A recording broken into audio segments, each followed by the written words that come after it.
Bismillahirrahmanirrahim. Bismillah, alhamdulillah, wassalatu wassalamu ala rasulillah Sayyidina Muhammad ibn Abdillah wa ala alihi wa ashabihi wa azwajihi wa dhurriyyatihi wa ahli baitihi wa man tabi'ahum bi ihsanin ila yaumil qiyamah. Para alim, para ulama yang saya hormati, jajaran pemimpin Masjid Nasional Al-Akbar, Bapak Dirut Haji Indro Siswantoro yang saya hormati. Oke. Sekretaris Masjid Al-Akbar Bapak Hizbul Waton. Endi wau? Urung kita. Oh, belum masuk. Para direksi, para mantan direksi, para pejabat Forkom Pemuda Jatim, Forkom Binda Jatim lan Surabaya, para imam besar masjid yang saya hormati, Kiai Zainuddin Husain, pimpinan Pondok Pesantren Tarbiyatul Qulub Surabaya, dan seluruh pendengar SAS FM, ya SAS FM, ya, dimanapun berada, yang berbahagia, hadirin wal hadirat yang saya hormati. Ini alhamdulillah wa syukrulillah, malam hari ini secara bersama-sama di Masjid Al-Akbar ini kita bisa memperingati peringatan hijrahnya Rasulullah Muhammad sallallahu alaihi wasallam. Kita di Indonesia ini, terutama di Pulau Jawa, banyak sekali tradisi memperingati tahun baru. Jawa Timur terutama banyak.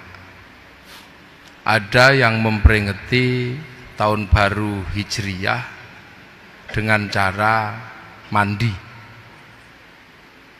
Mandinya setahun sekali pas satu suro. Itu biasanya pengikutnya Mbah Suro. Ada yang begitu. Ada yang memperingati satu suro, satu Muharram dengan cara mencuci pusaka, ngumbah keris. Ada setahun sekali. Di tempat saya di Yogyakarta ada yang memperingati satu Muharram dengan cara puasa bisu. Puasa bisu itu puasa tidak ngomong, mengelilingi benteng keraton seperti orang tawaf sebanyak 7 kali. Di Yogyakarta. Di Solo ada yang memperingati satu Muharram dengan mengarak kebu yang dikenal dengan nama kebu Kiai Slamet.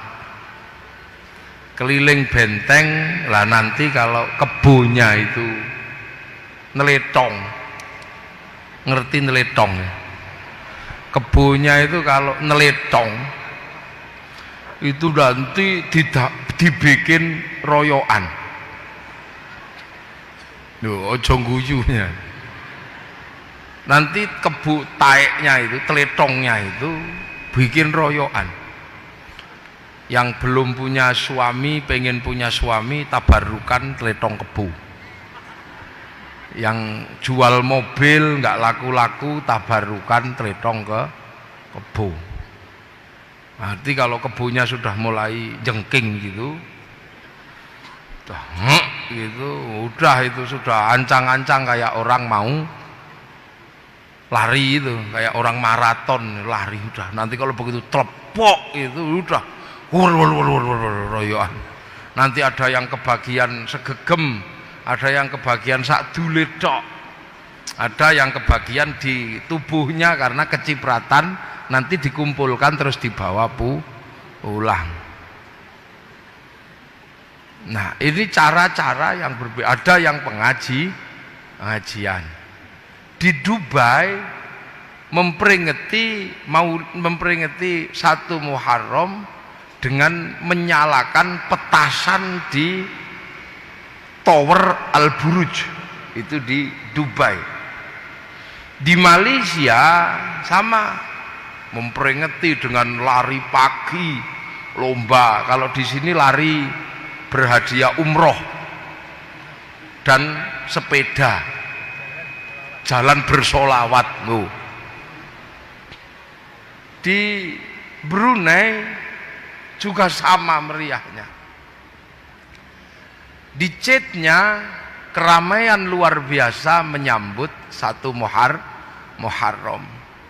Yang tidak ada itu cuma satu, menyambut 1 Muharram. Di mana? Di Saudi Arabia. Kenapa nggak ada? Ya karena di sana sudah ada makam Rasul, ada Ka'bah, ada. Lah di sini Ka'bahnya triplek ya. Nah, ini menandakan bahwa orang yang jauh sangat bersyukur ketika kebagian Islam. Nah, ini jangan kemudian ada yang suka olok-olok ya. Sekarang ada yang suka olok-olok. Peringatan itu nggak ada tuntunannya. Sudah, itu orang yang sudah nggak usah dipikir. Wong kita ini negeri yang jauh. Indonesia adalah negeri yang jauh, yang pengen memperingati apapun yang dilakukan oleh Rasulullah. Mulai lahirnya kita peringati, Isra Mi'rajnya kita peringati, turunnya Quran kita peringati, hijrahnya kita peringati. Untuk apa? Agar orang yang jauh kayak kita ini tidak lupa terhadap apa? Terhadap Rasulullah Muhammad Sallallahu Alaihi Wasallam. Nah, kebetulan malam hari ini kita memperingati dengan bikin pengajian di rumahnya Allah, di Masjid Al-Akbar Surabaya. Nih, ini salah satu cara tasyakur memperingati 1 Muharram. Yang mandi setahun sekali ya silahkan, nggak apa-apa. Wong maunya mandi cuman setahun sekali. Yang puasa bisu silahkan, yang nyuci keris ya silahkan, nggak apa-apa. Ya, nah ini kita ngaji malam hari ini memperingati 1 Muharram. Para hadirin yang berbahagia, ya. Jadi Hijriyah ini ada yang kita peringati, ini Hijriyah Rasul. Ini sudah sangat banyak yang menjelaskan bagaimana Rasul hijrah dari Makkah ke Madinah. Nah, ini sudah sangat banyak yang menjelaskan. Maka peringatan Hijriyah ini saya ingin menjelaskan, setelah Rasulullah itu hijrah, Islam itu jadi diikuti oleh orang-orang yang hanya ada di sekitar Arab. Rasul meninggal, umatnya hanya sampai di sekitar Makkah dan sekitar Madinah. Rasul meninggal, umatnya belum sampai Indonesia. Umat Rasulullah meninggal paling jauh hanya sampai di Ethiopia. Hanya di Ethiopia, kemudian sampai Yaman. Dereng dugi Indonesia, belum sampai sini. Maka cerita tentang Rasulullah hidup belum sampai ke Indonesia, hanya diceritakan di sekitar Makkah, di sekitar Madinah. Bahwa Rasul manusia mulia, punya sifat siddiq, amanah, tabligh, fatonah. Ini hanya seputaran yang menikmati, seputaran orang Makkah, orang Madinah. Orang Indonesia belum menikmati nikmat iman. Makanya kalau kita berbicara hijriyah, saya lebih ingin menjelaskan bagaimana proses hijrahnya Islam dari Arab sampai ke Indonesia. Ini ya, karena sekarang yang banyak salah paham itu terkait hijrahnya Islam ke Indonesia. Ini yang banyak salah paham, sehingga akhir-akhir ini khilafiyah malah banyak terjadi di kalangan kaum muslimin. Islam ini memang dicipta oleh Allah menjadi rahmatan lil alamin.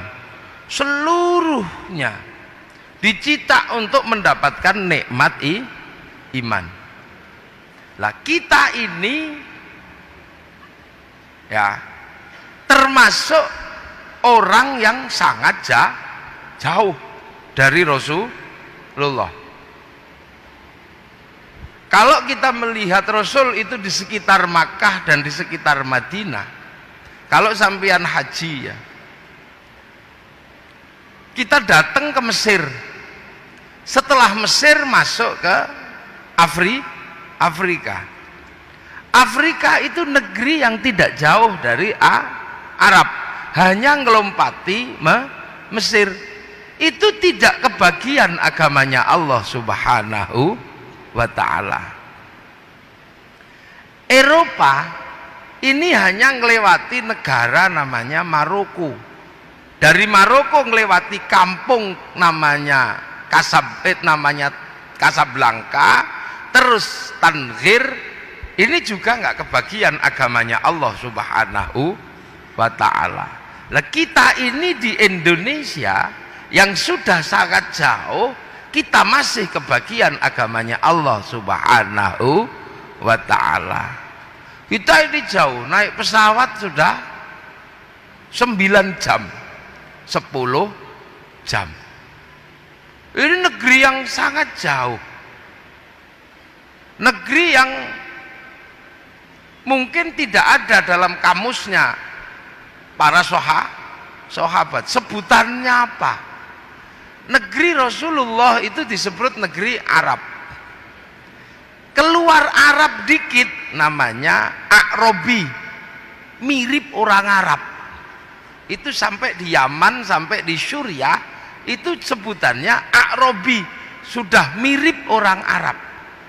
Sampai di Persia atau Iran, ini disebut musta'ribah, orang yang suka memirip-miripkan diri dengan orang Arab. Sampai di India itu disebut Ajam. Ajam itu India, yang masih besar-besar, cantik-cantik itu disebut Ajam. Nah kalau kita ini kira-kira sebutannya apa? Yang sudah kecil-kecil, ireng-ireng, jelek-jelek, rembes-rembes, ini kira-kira sebutannya apa? Itu sudah nggak ada dalam kamus ukuran bahasa.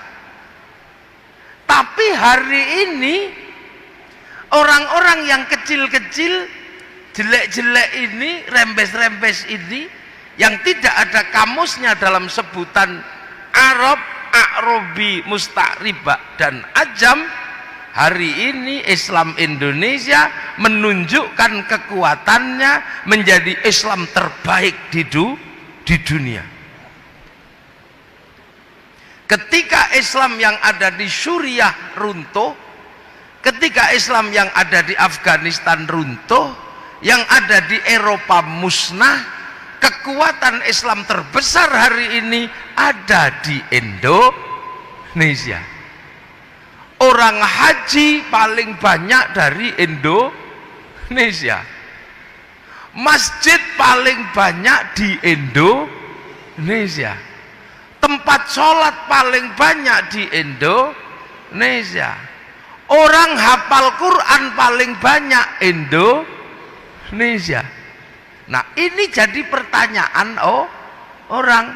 Ketika Islam Suriah mengalami keruntuhan, Afghanistan runtuh, Eropa sudah hilang, yang di sini mencuat tumbuh subur menjadi inspirasi Islam dunia. Nah, semua orang bertanya, apa yang terjadi dengan Islam Indonesia? Akhirnya orang-orang ini datang ke sini pengen tahu ada apa, Islam kok begitu kuat. Begitu nyampe sini, peneliti Islam kaget. Kenapa? Karena seluruh peneliti Islam pasti belajar Islam bermula dari Arab. Begitu keilmuannya mumpuni tentang paham Islam semuanya versi Arab, masuk ke Indonesia bingung. Kenapa? Mencari musola tidak ada, ketemunya langgar. Mencari kalimah Allah, ketemunya pangeran. Sudah paham pangeran Allah, kaget karena ternyata ada manusia namanya pangeran Diponegoro. Kaget lagi. Ini cari Allah pangeran, kaget lagi ada yang nyebut Allah sing ngecet Lombok. Mencari syaikhun ustadun, di sini tidak ketemu, ketemunya kiai. Begitu memahami bahwa kiai adalah pemimpin agama, terus disimpulkan bahwa di Indonesia yang namanya pemimpin agama adalah kiai. Tapi begitu belajar di Indonesia jadi kaget, karena ternyata yang namanya kiai bukan hanya ulama, ada tombak namanya kiai, tombak kiai pleret. Bahkan ada kebun namanya Kiai Selamet. Simbol Islam itu sebagian besar adalah jubah. Begitu masuk ke sini, ketemunya orang tidak berjubah, jubahnya dipotong, yang bawah jadi sarung, yang atas jadi baju takwa. Kalau masih kainnya sisa jadi serban. Lah, dari sana bahwa memahami kalau Islam itu pasti punya jenggot. Begitu sampai di sini bingung, kok rata-rata tidak ada jenggotnya. Mereka seolah-olah menyimpulkan bahwa Islam itu celananya cingkrang. Begitu masuk ke sini, cari yang cingkrang tidak ada. Lah ini maka banyak sekali akhir-akhir ini orang salah paham dengan Islam Indonesia. Sehingga ketika salah paham dia tidak mau belajar lebih dalam, karena mereka sudah punya ilmu, sehingga ilmunya untuk menganalisis Islam Indonesia lah akhirnya tidak nyambung. Akhirnya ketemu kulitnya Islam Indonesia. Tapi coba nanti kalau sudah belajar dengan sangat dalam, mereka akan tahu. Apalagi kalau belajarnya ke Surabaya. Karena biang keroknya Islam itu awalnya dari Surabaya. Yang menyebabkan Islam ini berkembang ke seluruh Indonesia itu awalnya dari orang Surabaya. Namanya siapa? Raden Rahmat Sunan Ngampel. Jadi kalau berbicara Islam Indonesia, bagaimana membawa Islam yang lahir dari Arab sampai ke sini, jangan sekali-sekali meninggalkan Sunan Ampel, karena beliau adalah kunci. Beliau punya murid namanya Datuk Ribandang menyebarkan Islam ke kawasan timur, bertempat di Gunung Bawakaraeng, Sulawesi, yang menjadi sebab berkembangnya Islam di Indonesia Timur. Beliau punya anak murid namanya Sunan Bonang. Sunan Bonang punya murid namanya Hatib Dahyan. Hatib Dahyan bergerak ke Kalimantan, menjadi sebab berkembangnya Islam di Kalimantan dan menjadi cikal bakal kerajaan Islam se-Kalimantan. Sunan Ampel punya murid namanya siapa? Namanya Arya Dilah. Arya Dilah atau Raden Husein bergerak ke Semenanjung Sumatera, menjadi sebab berdirinya kerajaan-kerajaan Islam di Sumatera. Sunan Ampel punya anak namanya Sunan Bonang. Sunan Bonang punya murid Sunan Kalijogo yang menjadi sebab berkembangnya Islam ke seluruh pedalaman pulau Jawa. Nah ini yang kadang orang tidak mau mempelajari ini, makanya kadang pangling dengan Islam di Indonesia. Islam datang pertama keluar dari Arab, ya. Keluar dari Arab setelah Rasulullah, yang paling jauh itu bergerak ke Basrah. Basrah itu sekarang Irak. Siapa yang ke situ? Yang ke situ Sayyidina Ali bin Abi Thalib. Nah, begitu Sayyidina Ali ini bergerak ke Basrah, jadi gubernur di situ, orang Basrah sangat berterima kasih. Sebab apa? Orang Persia adalah orang terbaik sebelum Rasulullah, bangsa yang paling beradab sebelum Rasulullah, tapi kalah pamor ketika Rasulullah lahir. Maka orang Persia sangat menginginkan Rasulullah untuk datang ke Persia. Tapi Rasulullah nggak datang ke sana, yang datang menantunya namanya Sayyidina Sayyidina Ali. Akhirnya Raja Persia namanya Raja Rustam besanan sama Sayyidina Ali, ngambil menantu Sayyidina Husain. Karena Raja Rustam ini masuk Islam, yang sebelumnya beragama Majusi. Lah orang Majusi itu punya Tuhan api. Tuhannya ditaruh di bangunan yang sangat tinggi, namanya Manaro. Setelah masuk Islam, bangunan tingginya masih, tapi apinya dibuang. Akhirnya punya Manaro di depan masjid. Sehingga orang melihat ini masjid ada Manaronya, kok bagus. Maka setelah itu hampir semua masjid membuat Manaro tanpa api Persia. Sehingga sampai Surabaya dikenal dengan nama Menoro. Ini perkembangan, ya. Kemudian Sayyidina Husain punya Sayyidina Husain punya anak Sayyid Ali Zainal Abidin. Sayyid Ali Zainal Abidin ini adalah orang yang selamat dari perang antara Yazid bin Muawiyah sama Sayyidina Husain. Seluruh keluarga cucu Nabi meninggal pada tanggal 10 Muharram. Meninggal semua, tersisa satu, namanya Sayyid Ali Zainal Abidin. Lah ini maka kemudian Sayyid Ali Zainal Abidin ini bergerak keluar Arab. Punya anak namanya siapa? Punya anak namanya Sayyid Muhammad Baqir. Sayyid Muhammad Baqir semakin jauh dari Arab keluar bawa Islam. Punya anak namanya Sayyid Ja'far Shadiq. Punya saudara namanya Sayyid Musa Kazim. Dari Sayyid Ja'far Shadiq lahir anaknya namanya Sayyid Ali Uraidi. Sayyid Ali Uraidi punya anak namanya Sayyid Muhammad. Semakin jauh keluar, punya anak namanya Sayyid Ubaidillah.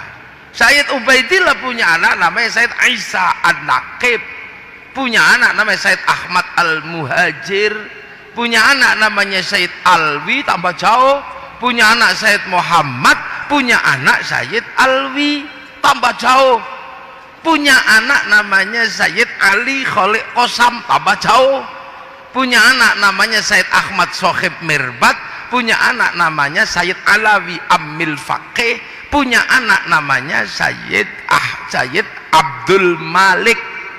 Lah Sayyid Abdul Malik sampai Mongolia. Sayyid Abdul Malik punya anak namanya Sayyid Ahmad Jalaluddin. Lah negeri Campa sama negeri Aman ini perang, saudara perang, maka mendatangkan Sayyid Ahmad Jalaluddin untuk menjadi juru damai di Kamboja situ.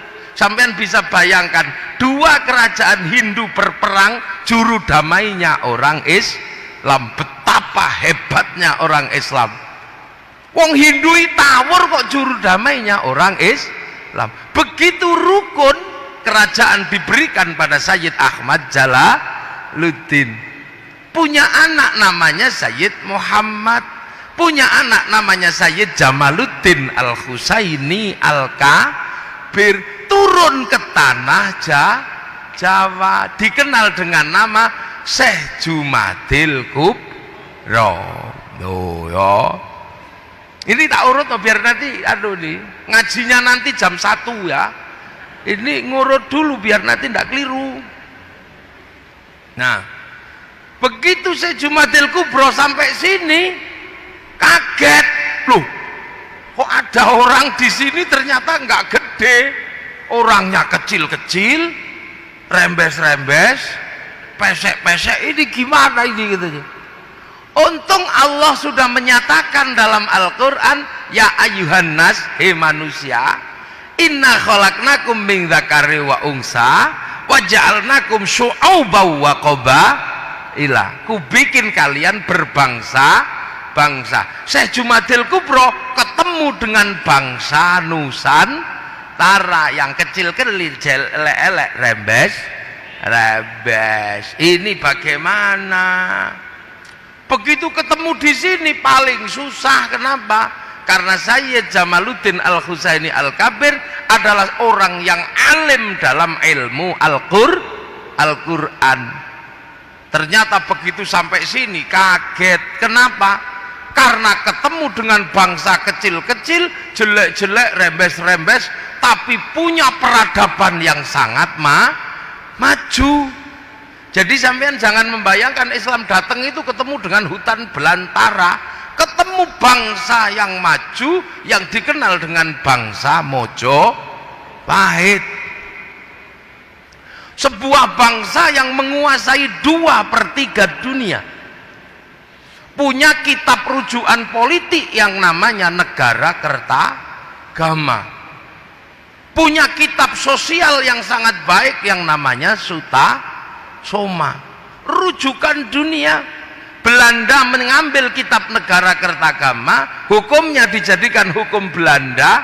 Sekarang Belanda punya hukum terbaik dunia, sehingga mahkamah internasional ada di Den Haag, Belanda. Ini kuncinya di sini. Jadi jangan sampai kemudian kita salah.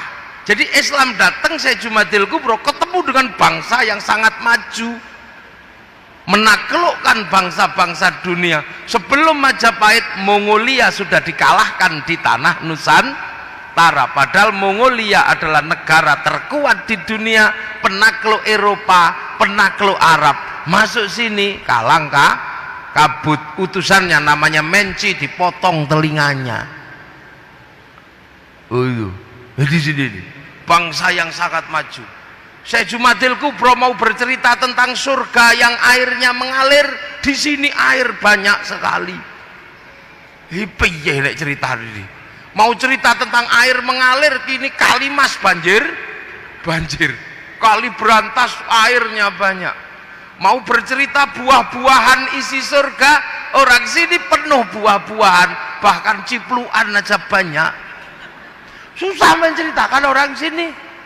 Diceritakan kekuasaan yang hebat, orang sini sudah punya kekuasaan Majapahit. Diceritani harta benda, maka di sini tidak laku karena hayam buruk kalau makan piringnya dilempar ke segoro anak-anakan. Ini bangsa yang kuat, bangsa yang maju.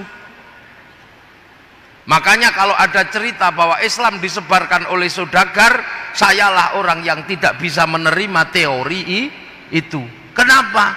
Saudagar tidak mungkin mengajarkan agama, karena di Nusantara sebelum Islam datang, sudra itu adalah saudagar. Saudagar itu sudra. Sudra nggak boleh ngomong agama. Yang boleh ngomong agama hanya brahmana, orang yang sudah meninggalkan dunia. Kasta di bawahnya namanya kesatria, kasta para raja. Para raja tidak boleh ngomong agama, mengurusi dunia. Di bawah para raja ada kasta Wesya, kastanya pegawai negeri, nggak boleh ngomong agama. Kasta di bawahnya ada kasta sudra, pedagang, petani, tukang, itu sudra, tidak boleh ngomong agama. Di bawahnya ada kasta namanya paria, kastanya para pengemis. Di bawah paria ada kuca, kastanya pencopet. Di bawah kuca ada meleka, kastanya maling, tapi kalau ketahuan lari.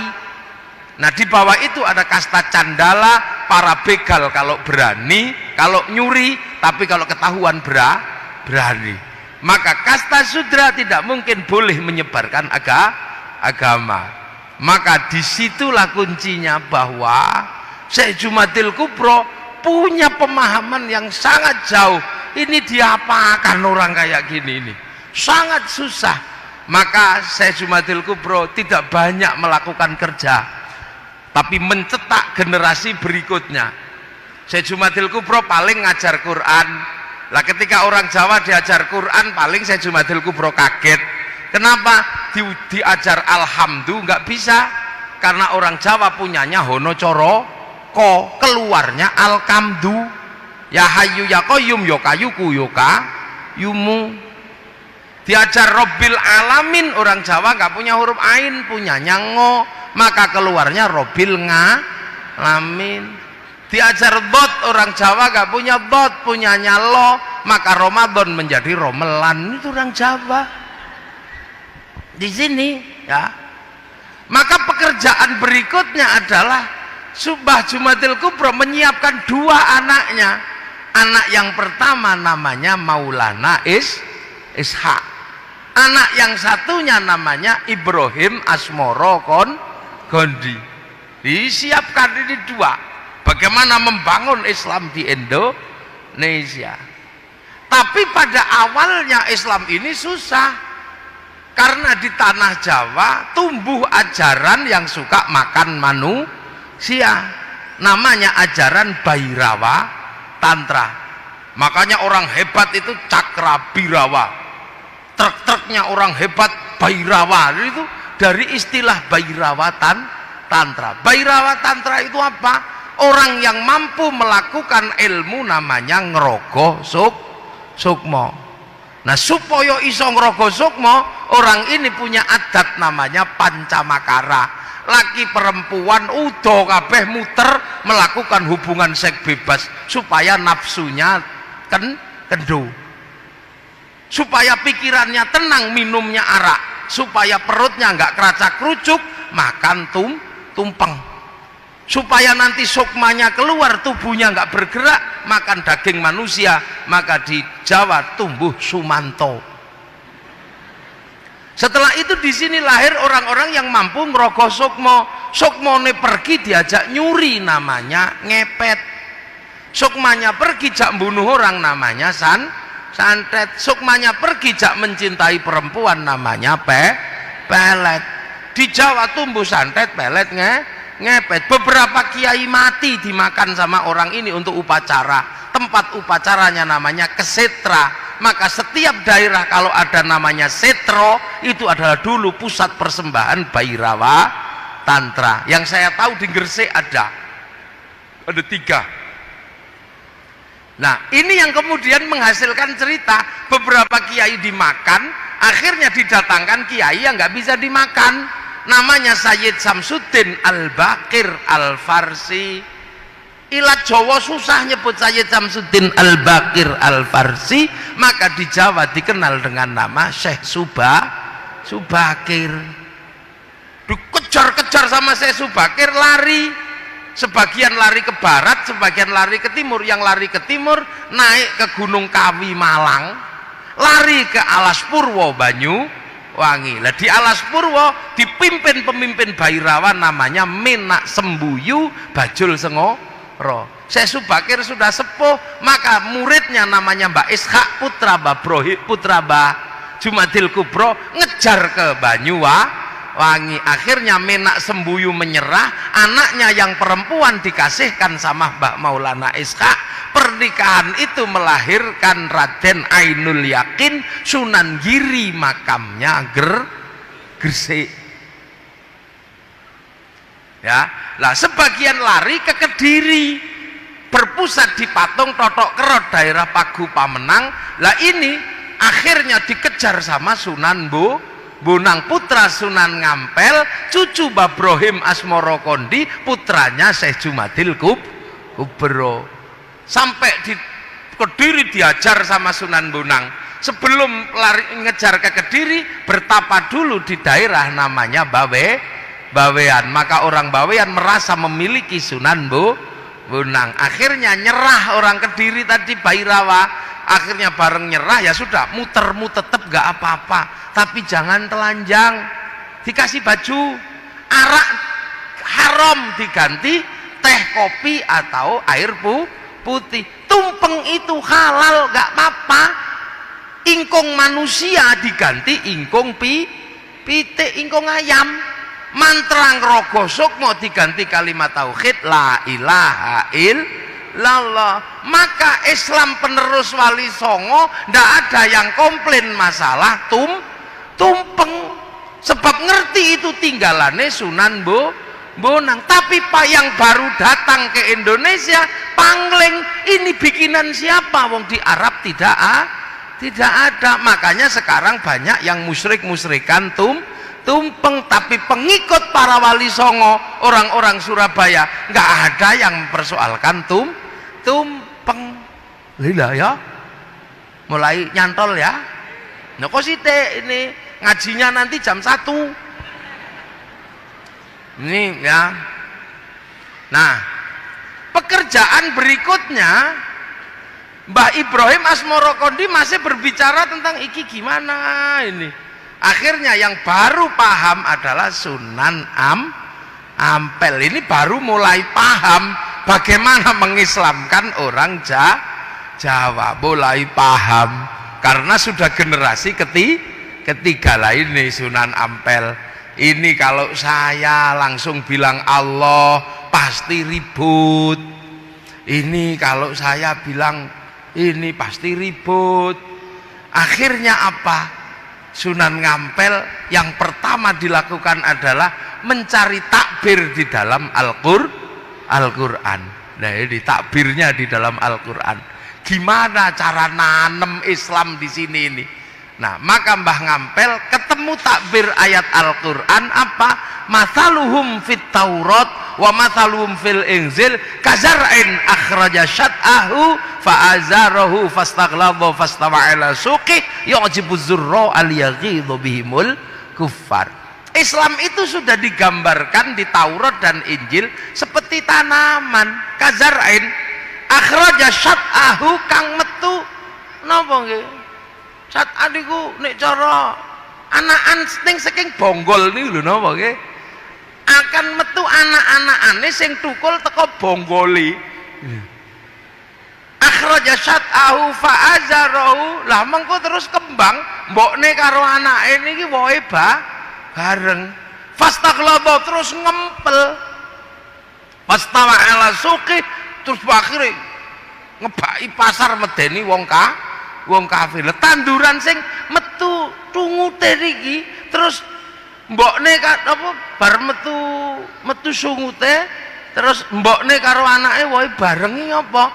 Ternyata kejawab itu tanaman padi yang seperti itu. Maka kemudian Sunan Ngampel mengambil ibrah dari menanam padi menjadi cara menanam Islam di tanah Jawa. Padi itu kalau di atas tanah ditotol sama burung, maka ditanam di bawah tanah. Pas, karena yang punya sawah Mojopahit. Kalau ditanam di atas, Mojopahit punya tanaman pisang, kita nanam jagung, jagungnya ditebang. Maka tanam bahwa Allah tanam nama pengiran. Allah ditanam dengan Syekhun Ustadun dengan nama kiai. Tilmidun muridun dengan ditanam dengan santri. Musola dengan langgar. Terus syahadah dengan nama kalimoso sodo syahadaten sekaten. Itu ditanam terus sama Sunan Ampel. Makanya karena ditanam terus, akhirnya Sunan Ngampel bikin tembang lir tandure wusu milir. Nek sing tak tandur ini sudah tumbuh belum? Sudah tumbuh belum? Maka begitu tanaman ini banyak, sudah ditanam dengan cara lokal, gak kelihatan. Maka Sunan Ngampel ngirim Raden Husein untuk ngabdi ke Mojopahit, kakaknya Raden Fatah. Di sana cuman disuruh nanya, nanti kamu lihat orang Islam sudah banyak apa belum. Begitu masuk orang ditanya, kamu kok kesini mau ngapa? Saya mau ngabdi. Lah tandurmu sing mbok tinggal bagaimana? Tandur kula pun ijo royo iki Islam, taruh benteng sebelah kanan. Kalau yang nggak Islam ditanya, tandurmu gimana? Wong tandurku entek di badok pereng. Oh iki ora Islam kiwa.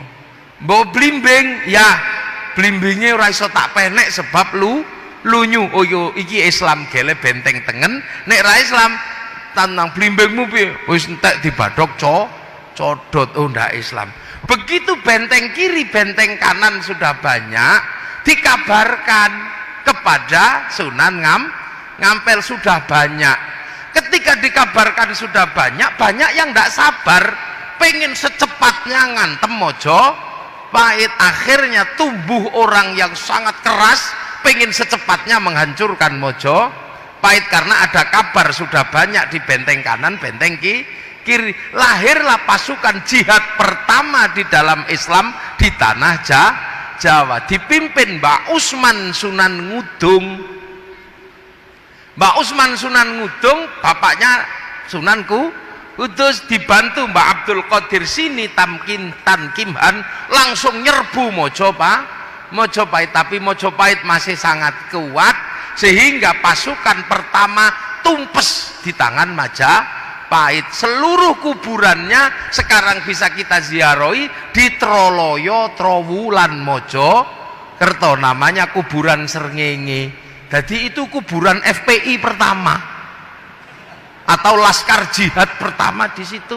Akhirnya ndak bisa, ini harus tetap dengan cara yang halus. Maka akhirnya cara kebudayaan ditempuh bukan dengan kekerasan karena mati. Akhirnya ngajarkan pengen jadi orang baik. Iya, kalau pengen jadi orang baik jangan lupa jempol. Jempol itu apa maknanya?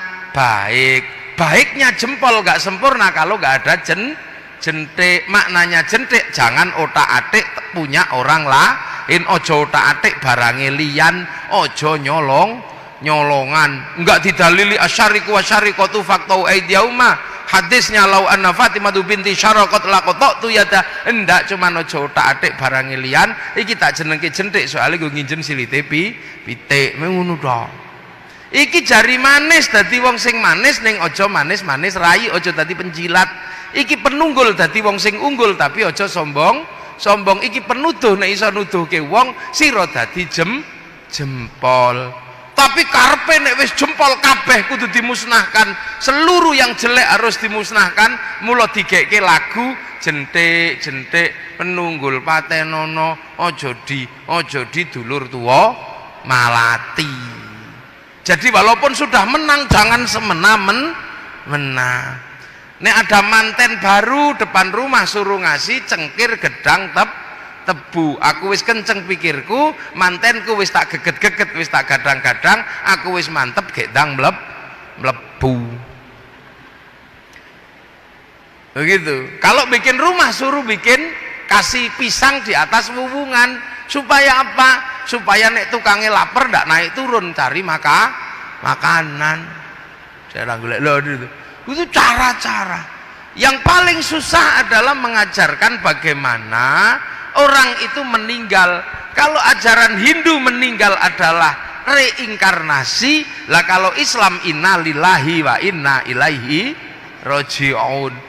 Maka Sunan Ngampel buat inna lillahi wa inna ilaihi raji'un menjadi bahasa Jawa. Urip ojo lali sangkan paraning dumadi. Supaya ora lali sangkan paraning dumadi, gek tembang maca pat. Ya, napa maca pat? Wong urip kudu iso maca barang papat. Barang papat niku napa? Kancane nyawa sing medun teng alam donya. Sebelah kiwa kancane nyawa iblis loro nyasarno, sebelah tengen malaikat loro gandoli. Jin korin kali hafadho karo Sunan Ngampel dikasih nama dulur papat limo pancar. Lho ini pembelajaran yang sangat rumit pada zaman Wali Songo. Mula pancer niku nek butuh apa-apa iso nganggo tengen, nganggo kiwa. Pancer pengen istri cantik pakai jalur kanan baca ya Rahmanu ya Rahim, I love you. Pakai jalur kiri bacanya Sunamata Kaji ajiku jarku wa ta'ila bila. Pakai jalur kiri Sunamata Kaji ajiku Bandung Bondo Woso. Pengen kaya jalur kanan sholat duha ya Fattahu ya Razak. Kalau pakai jalur kiri bawa ayam cemani naik gunung Kawi, ya sama-sama kaya. Makanya kiri kanan bisa dipakai. Makanya kiai sama dukun itu sama. Kiai kalau tirakatnya kuat doanya manjur. Dukun yang nggak pernah mandi kalau tirakatnya kuat ya doanya manjur. Sama-sama. Wong pakai jalur yang duanya ada. Makanya orang Surabaya pakai kiai atau dukun sama-sama hebat, sama-sama terang. Cuman terangnya beda. Yang satu terangnya lampu, yang satu terangnya kebakaran rumah omah kobong. Goleki pitik ilang nganggo sentolop ya pitike ketemu, nganggo blarak digendel diobong pitike ketemu sentolope utuh blarake entek kok kobong ngono to. Lha ini pembelajaran yang ribetnya luar biasa.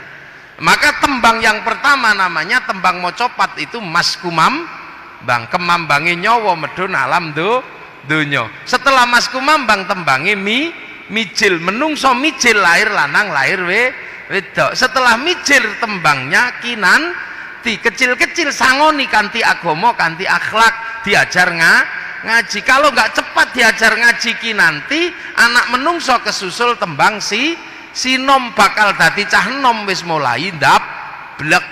Apa meneh wis bar sinom tembange asmara dono, mulai jatuh cinta ke taman asmara taek kucing rasa coklat. Nek wis bar asmara dono tembange gambuh jumbuh lanang wedok bangun rumah tangga. Kalau setelah itu tembangnya dandang gula dandang pahit gula legi, merasakan manis pahitnya kehidupan. Setelah itu tembangnya durma, mana dharma bakti hidupmu. Kalau mangga itu berbuah bisa jadi makanan burung, bisa menjadi makanan codot, lah buahnya manusia apa? Kalau manusia tidak berdharma bakti, kesusul tembang pangkur. Ngerti-ngerti wis wayahe mungkur sekondo donya dengkul wis linu untu wis protol mripat wis lamur, tato naga wis mengkeret dadi gambar cacing. Sudah nang mungkur nang masjid Al-Akbar, walaupun hanya setahun sekali hari ya pokoknya nang mlebu senajan setahun pisan riyaya. Nek ora nang mungkur kesusul tembang megat roh copot rogo sak sukmane, terakhir tembange pucung menungso dipocong sluku-sluku bathok mati. Ini pembelajaran yang sulitnya luar biasa, dan ini hanya ditemukan di tanah Indonesia. Oleh Sunan Bonang dibikinkan gamelan, wong musiknya tembang mas tembang maca musiknya jenenge gamelan slendro pelok, yang berbeda dengan musik sebelumnya yang bunyinya nang ning nang nong nang ning nang nong dang dang gung. Urip iku nang ning nang nong, ya nang kene ya nang kono, ya nang kene ngaji nang kono nyolong pitik. Wong urip kadang baik kadang buruk, ndak bisa baik terus. Tapi kalau pengen pungkasan terakhir yang baik, dang dang gung, ayo dang balik nang Sang Yang Agung, dang bali nang Gusti Allah. Loh, ini pembelajaran orang Jawa dulu. Makanya kalau kita kadang hari ini nggak hati-hati, seolah-olah apa yang ada di sini itu jelek. Padahal bangsa ini ketika Islam datang sudah punya peradaban yang sangat maju. Orang Eropa saja bingung sekarang. Kenapa? Orang Eropa punya alat musik namanya gitar. Orang Jawa punya alat musik namanya gamelan. Dari situ bisa dilihat perbedaan peradaban. Gitar itu membuatnya mudah karena cuman kayu dibolongi dikasih tali. Tapi membuat alat musik dari gamelan, kalau bangsa tidak punya pengetahuan metalurgi dan tidak punya ilmu pertambangan yang mapan, nggak bisa membuat alat musik dari logam. Eropa punya logam untuk perang, sini logam untuk alat musik. Ini menandakan dari dulu bangsa ini bangsa yang aman, bangsa yang toto tentrem kerto raharjo, bukan bangsa yang suka perang. Bahasa kita, orang juga pusing dengan bahasa kita. Orang Eropa menyebut makanannya dengan rice. Kalau orang sini rice itu macam-macam. Nek isi neng sawah jenenge pari, nek wis dipanen jenenge gabah, nek wis digiling jenenge beras, nek gilinge cuwil-cuwil jenenge menir, buntel godhong jenenge lontong, bunter janur jenenge kupat, ora dibuntel jenenge sego, gondol cecek siji jenenge upo, diublek-ublek jenenge bubur, lali masak silite gosong jenenge intip, ora kepangan garing jenenge karak. Wong mriko cukup rice ngono tok. Tiang Arab damel istilah sakoto, tiba jatuh. Wong kene sakoto, ya engko sik delok nek mengarep lambene penuh tanah jenenge nyosop.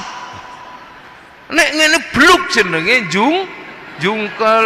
Nek ngono jelungup, nek ngene glem, nek ngene gep kono name sakoto.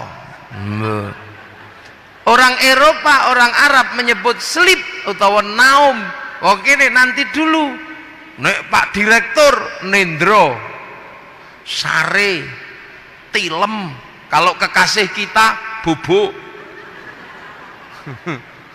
Nek wong biasa turu, lah nek copet micak geletak sak keleme udah. Loh ini bahasa. Makanan kita termasuk makanan yang ekstrim. Orang bingung, kok iso wong Jawa mangan gadung, padahal gadung itu panganan ekstrim. Seluruh dunia tidak ada yang bisa makan gadung. Kok orang Jawa bisa makan gadung? Kok ngerti nih gadung niku nek arep dipangan diketok-ketok terus diawoni, habis itu direndem, awoni meneh dikum, digodhog, dipe. Itu dulu korbannya berapa itu waktu eksperimen? Kok bisa? Padahal genderuwo aja mabuk kalau mangan gadung. Mbah Manap Lirboyo itu apa? Ngerowot 56 tahun. Panganane uwi, tahu-taunya uwine itu hilang digondol genderuwo sama Mbah Manap, uwine dikasih gadung. Akhirnya gadungnya dicolong genderuwo. Tengah malam genderuwone mabuk. Sak Lirboyo ambruk. Dikasih minum lengo jarak. Akhirnya apa? Akhirnya terus nyantri di Mbah Manap Lirboyo, tugasnya nyenggot nimbo nganggo kayu yang panjang. Sakniki pensiun wong Lirboyo wis duwe sanyu. Orang Eropa sampai hari ini bingung. Saya pernah mengikuti tim dokter yang mau meneliti Gus Dur. Gus Dur itu diteliti karena stroke 3 kali kok tidak mati. Ini orang istimewa. Lah akhirnya setelah meneliti itu tak ajak jalan-jalan, mereka kaget. Ternyata ada pengobatan di tanah Jawa yang tidak masuk akal, tapi bener-bener mujarab. Apa? Ono wong kesandung dincepno tletong. Itu pengobatan Jawa, sembuh. Sakit mata diuyui, sembuh. Itu pengobatan lokal. Anyang-anyang ditaleni merang, ini sembuh. Iki ilmu apa katanya? Dan Thailand mempraktekkan bahwa kalau pohon tidak berbuah harus ditaleni alang-alang, dipecel dan itu buahnya banyak. Sekarang Thailand ngikut. Dunia sekarang sedang mengincar buatan Indonesia, apa? Atom utawa nuklir tanpa reaktor. Krisis energi dunia harus ada jawabannya. Apa? Jawabannya adalah nuklir, tapi nuklir berbahaya kalau tanpa reaktor. Indonesia tanah Jawa punya nuklir tanpa reaktor, namanya apa? Tombak baru klinting, pusakanya Mojo Pahit. Loh, kok gak medeni kita ini? Makanya kadang kita ini selalu mengatakan kita ini tanah muda, kita ini orang baik semua. Mana ada di dunia ini ada orang yang tega, yang sampai ikhlas waktunya 7 hari nunggoni tetangganya yang mati. Kalau bukan orang Jawa gak ada. Hari pertama tunggoni, hari kedua ditungguin, sampai 7 hari baca tahlil, baca ya sini tuh. Kalau gak orang Jawa gak punya waktu sebegitu panjang. Ini saking baiknya. Kenapa? Karena orang Jawa itu sebelum lahir sudah dipanggilkan tetangga, namanya ngapati mito ini syukuran makan. Kalau lahir akikoh tetangganya diundang, sunatan tetangganya diundang dikasih makan, nikah tetangganya diundang dikasih makan, tetangganya sakit di rumah sakit tabrakan, mulutnya mangap ini nggak bisa kasih makan, tetap dibawain makanan. Kenapa? Karena orang Jawa itu kalau sudah ngumpul harus makan, sebab orang Jawa makan ndak makan kumpul. Maka kalau ada orang mati pada ngumpul, kalau di Jawa ya harus dikasih makan, sebab kalau nggak dikasih makan ora Jawa. Nah ini kadang terus ada orang ini nggak ada tuntunannya, makanya wong Jawa ini kunduwe bangsa dewe. Kalau ada pilkada pasti ada uangnya orang Jawa itu. Pilkada 10.000, pilbub 50.000, kalau pilkada 100.000 itu biasa kalau di Jawa. Mani politik bukan. Kalau di Jawa namanya jer besuki mowo beo. Makanya kalau diterima santri wong biasa namanya uang bensin, terima masjid namanya sumbangan, terima kiai namanya bisyaro. Nah ini di Jawa orang manggil orang pasti tidak berani manggil namanya, pasti panggil Pak, panggil Mas, panggil Le, kan gitu. Tukang patri Pak, tukang rosok Pak. Makanya kalau kemudian ada nabi yang tidak berani nyebut Muhammad, pasti pakai kanjeng. Kalau orang Jawa ajal nggak kebleset ke Kanjeng Dimas saja, kanjeng. Terus ada bahasa Arab Sayyidina, ya untung ada Sayyidina dan ada kanjeng. Kalau nggak ada Sayyidina, nggak ada kanjeng, orang Jawa nggak berani menyebut Muhammad, pasti nyebutnya Mbo. Ayo nabi ngoten mawon.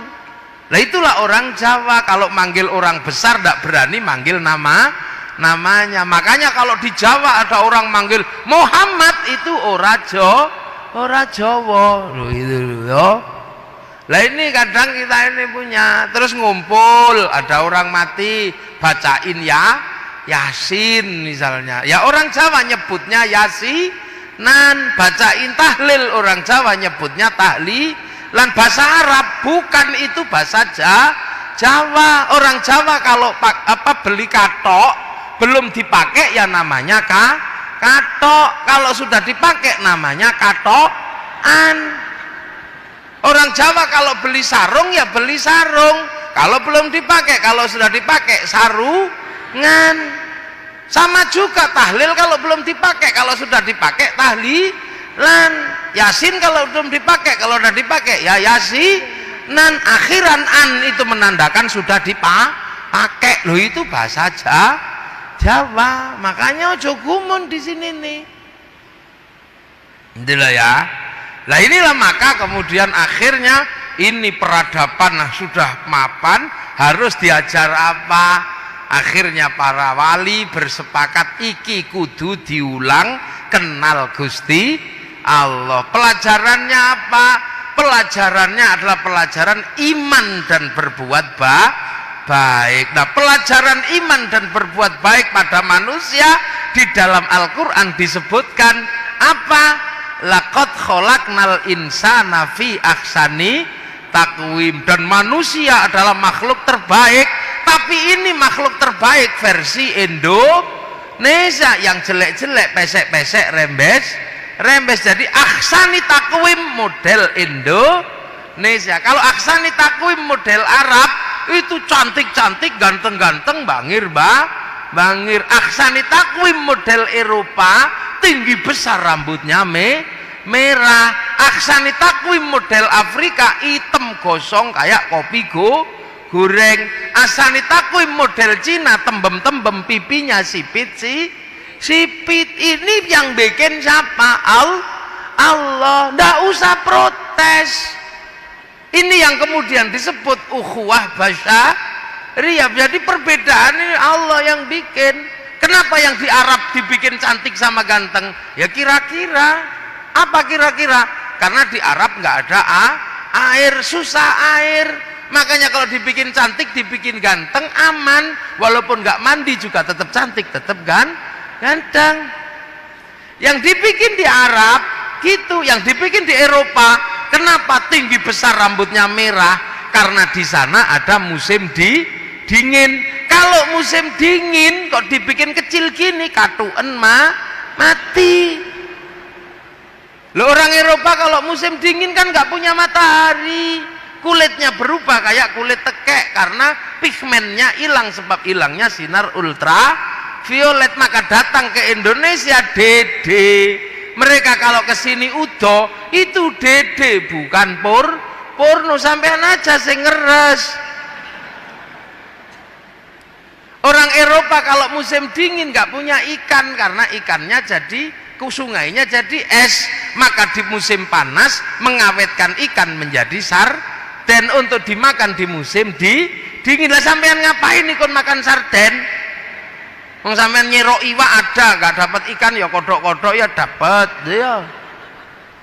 Orang Eropa kalau musim dingin nggak punya daun karena daun rontok di musim gugur. Yang tidak rontok cuman godong cemoro. Makanya Natal di bulan Desember pakai daun cemara karena hanya itu yang tidak rontok. Coba kalau Natal asli Indonesia iso godong pelem, iso godong nopo loh. Ini bangsa Afrika dibikin hitam karena Allah menyimpan binatang buasnya di Afrika. Kalau dibikin putih dikejar singa kelihatan. Kalau dibikin hitam telesep udah ndak ketahuan. Cina kenapa tembem dan sipit gini matanya? Karena kalau musim dingin salju turun, matahari tetap keluar ya silau men. Lah kenapa yang di Indonesia dibikin kecil-kecil, jelek-jelek? Ndak apa-apa, karena Indonesia adalah potongan surga yang ada di dunia. Qit'atum min qit'atil jannah. Loh, ini maka indahnya Indonesia. Loh, maka laqad khalaqnal insana fi ahsani taqwim summa radadnahu asfala safilin illal ladzina amanu wa amilus sholihat, kecuali orang yang iman dan berkelakuan baik. Nah, kita ini diajarkan oleh para wali itu tujuannya apa? Bikin kita iman dan berkelakuan baik lah. Maka biar kita iman, maka diajar mulut kita yang paling gampang. Iman itu paling gampang di mulut, karena mulut bisa ngomong. Maka kiai-kiai dimanapun pelajarannya adalah ya Allah, ya Allah, ya Allah, ya Allah, ya Allah, ya Allah, agar mulutnya bisa kenal Allah, karena yang paling mudah diajar itu mulut. Maka di mana-mana ya Allah, ya Allah, ya Allah, ya Allah. Tapi karena kita orang Indonesia kadang masih kebleset ya Allah, ya Allah, ya Allah, ya. Nanti kalau sudah matanya diajari iman, terus matanya mulutnya, terus matanya diajarkan iman, dikelompokkan begini, ya Allah, ya Allah, ya Allah, ya Allah, ya Allah, ya Allah, ya Allah. Ya udah, matanya disekolahkan, ya. Setelah matanya disekolahkan, ngajarkan imannya dengkul, ya Allah, ya Allah, ya Allah, ya Allah, ya Allah, ya Allah, layung, ya. Nah, setelah mengajarkan iman mata, maka yang diajarkan iman berikutnya adalah bokong. Imannya ya Allah, ya Allah, ya Allah, ya Allah, ya Allah, ya Allah. Nah, nanti kalau sudah ini, alah, suwene, iya loh. Gitu, maka Gus Zainuddin, siapa yang diajarkan ya tadi itu? Ya Allah, ya Allah, ya Allah, ya Allah, ya Allah, ya Allah. Itu lah, kenapa pelajarannya kalau ya Allah kok pakai gedek-gedek begini? Kalau orang Indonesia, kenapa orang sini kalau diajarkan kok gedek-gedek? Ada yang komplain, aku setahu saya kalau murid Rasulullah itu belajar iman dikirnya cuma diem begini. Lah kan murid Rasulullah sangat dekat dengan Rasulullah, diem begini hatinya kepada Allah. Lah orang Surabaya diajak diem begini ya tidur. Loh, maka kalau di sini ya Allah, ya Allah, ya Allah, ya Allah, nah itu gitu, tidur. Terus kemudian kalau kiai sini kalau zikir mesti cerewet, ya Allah, ya Allah, ya Allah, ya Allah, ya Allah, ya Allah. Kenapa cerewet? Ya karena biar yang tua-tua denger. Kalau diem begini yang tua-tua nggak denger, itu bunyi apa? Akhirnya tuku apa, Mbah? Tasbih. Muni apa? Emboh. Ini sholat kadang di sini ini sholatnya orang Indonesia sama saja, sholat zuhur Allahu Akbar, Allahu Akbar. Tapi kalau sholat zuhur sini biasanya agak mundur. Nunggu siapa? Nunggu yang di sawah, nunggu yang di pasar. Setelah ditunggu gak datang-datang pujian Robbana ya Robbana, masih gak datang-datang, capek nunggunya. Tombo hati, capek ya nambani hatinya sendiri. Masih gak datang-datang baru kiainya marah, diurukian jangan jerantal per kilo. Ini cara pembelajaran manusia yang jauh. Lah kenapa para ulama, para wali ketika mengajarkan Islam amanu wa amilus sholihat, ya, kok menggunakan cara-cara yang sudah ada di tanah Jawa? Allah kok jadi pangeran, sholat kok jadi sembahyang? Karena ada tuntutan dari Allah. Apa tuntunannya? Wattini wazzaitun wa turi sinina wa hadzal baladil amin laqad khalaqnal insana fi ahsani taqwim. Watin, demi buah tin. Buah tin simbolnya Nabi Nuh. Wazaitun, buah zaitun simbolnya Nabi Isa, Nabi Ibrahim. Waturi sinina simbolnya Nabi Musa.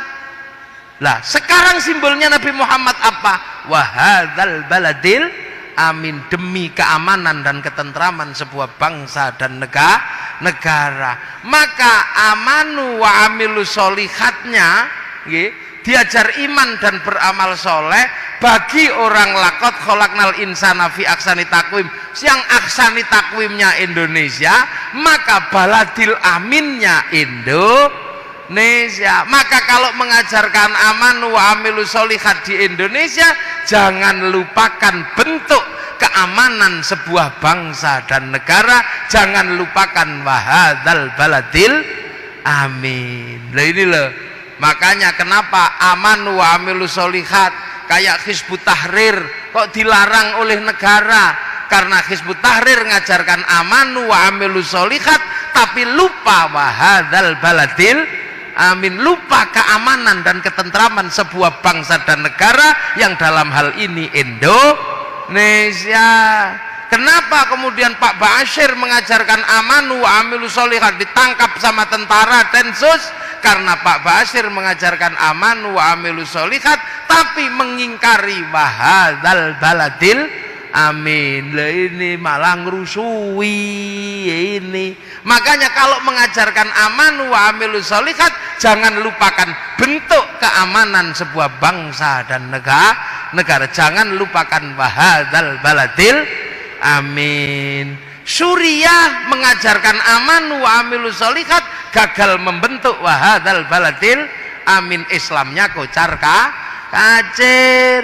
Afghanistan mengajarkan amanu wa amilus sholihat melupakan wahadzal baladil amin. Islamnya kocar kacir. Tapi ulama-ulama Indonesia dari awal mengajarkan amanu wa amilus sholihat sesuai dengan petunjuk wahadzal baladil amin. Majapahit tidak mungkin dikasih nama Allah, Majapahit menjadi pangeran. Maka akhirnya pelajaran ini diterima oleh orang seluruh Indonesia. Datuk Ribandang ke Sulawesi, kemudian Khatib Dayan ke Kalimantan, Aryo Abdillah ke Sumatera. Yang di Jawa dikasih wahadzal baladil aminnya dibentuk Giri, dibentuk Demak, dibentuk Cirebon. Belanda datang semuanya bersatu melawan Belanda. Belanda pergi, kawasannya disebut wilayah. Paling susah adalah kita sebuah bangsa, Arab satu bangsa dipimpin beberapa negara, yang kita puluhan bangsa dipikul satu negara, Kesatuan Republik Indonesia.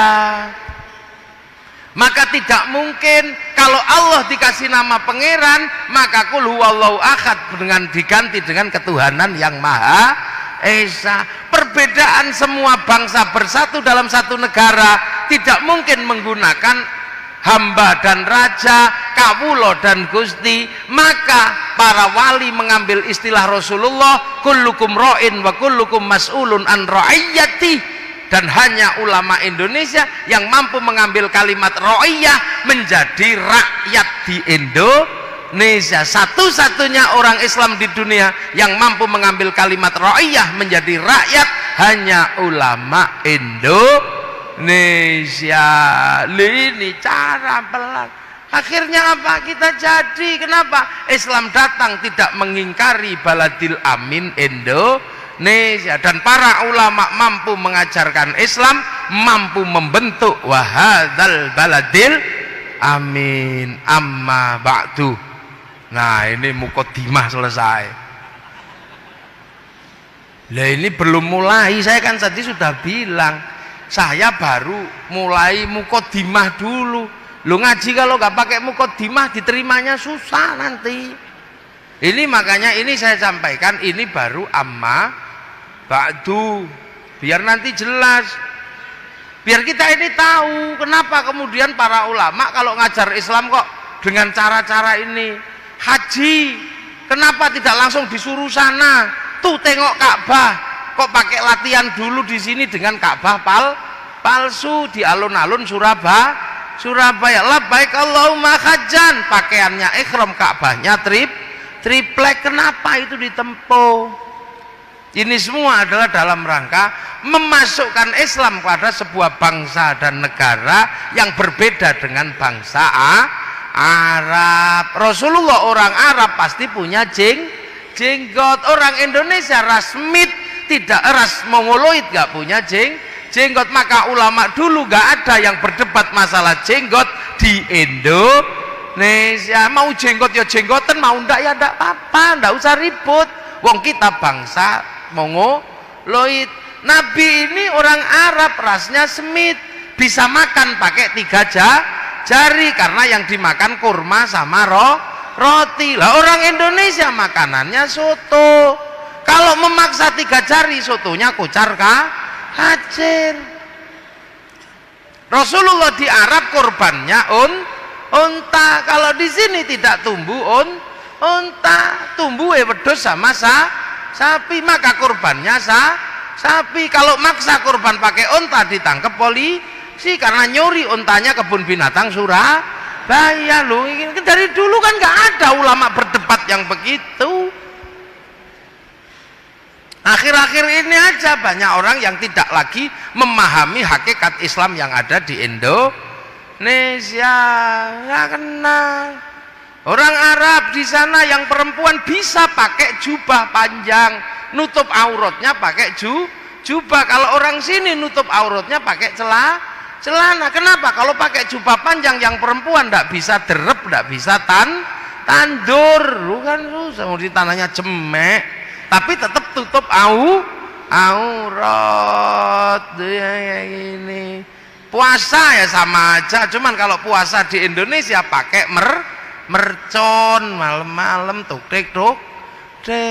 Nah ini kalau tidak dipahami dari awal bahwa inilah cara menanam Islam di negeri yang jauh, kita akan semakin hari semakin ribut, mulai dari tidak mau hormat bendera karena tidak ada tuntunannya, mulai tidak mau makan tumpeng karena tidak ada tuntunannya, mulai tidak mau ziarah kubur karena tidak ada, terus nanti akan setiap hari semakin hari, bahkan kita selalu ada yang mengatakan peringatan Muharram tidak ada karena Rasul tidak memperingati. Lah mulutan tidak ada karena Rasul tidak memperingati mulutan. Orang sholawatan tidak ada tuntunannya karena tuntunan sholawat tidak dilakukan oleh Rasul. Kalau terus begitu Islammu akan jadi seperti Islam yang ada di Suriah. Karena apa? Islam tidak ditanam di bumi yang dimana Islam ada. Tanamlah Islam dengan cara Indonesia. Kazar'in akhraja syat'ahu fa'azarahu fastaghlaba fastawa ala suqih ya'jibu zurra aliyaghidhu bihimul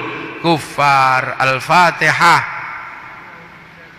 Siratal ladzina an'amta 'alaihim ghairil maghdubi 'alaihim waladdallin. Amin. Ihdinas siratal mustaqim. Assalamualaikum warahmatullahi wabarakatuh.